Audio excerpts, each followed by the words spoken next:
Hey there folks, it's Zach at Feel Free to Argue. I was just going through some old files this morning, and one of the interesting things about being a writer is that you can go back and see how you felt about things at different points during your life.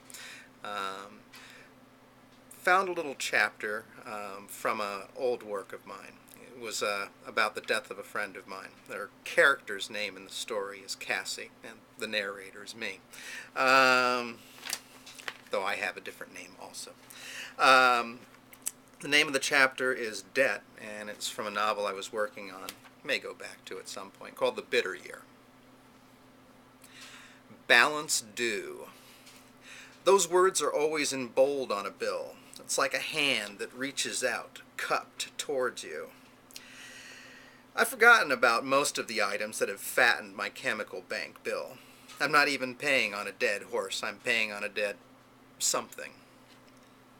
This is how I fall behind, how I start to choke on misery by trying to buy my way out of it. That little voice in my mind that had always talked me out of buying stuff got tired and slunk away.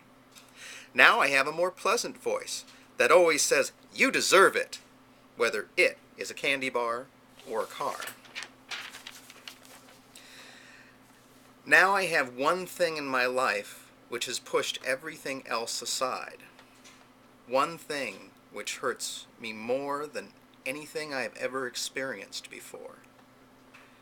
Cassie does the same thing, struggling out to Faneuil Hall, leaning heavily on her black cane on a quest for the perfect yellow sweater, or the most realistic little hand-painted wooden house. One of the scariest pluses of having a credit card is its capacity for conferring immediate respect upon its bearer. Cassie doesn't really need to garner respect that way, neither do I, but that's not the point. It's something you have, not something you work for. My friend Max and I were watching a Discover advertisement once. At the time, their motto was, "It works like magic."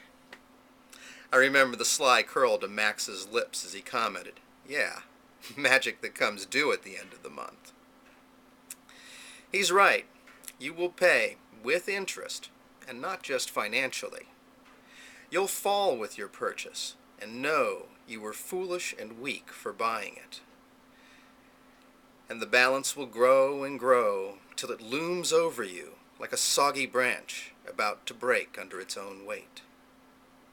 But none of those things can change the feeling I got this morning when I bought that felt hat that can bend into many other hats, or the way I felt when the salespeople snapped to attention when I pulled out my gold card, or the time between now and when I get the bill, when my hat is mine and seems to be free. I have a CD of Harry James hits I got with my card. See, I do remember some of the things I bought. I put it on, sit back, and all my debts just sail away on the soaring notes of his trumpet.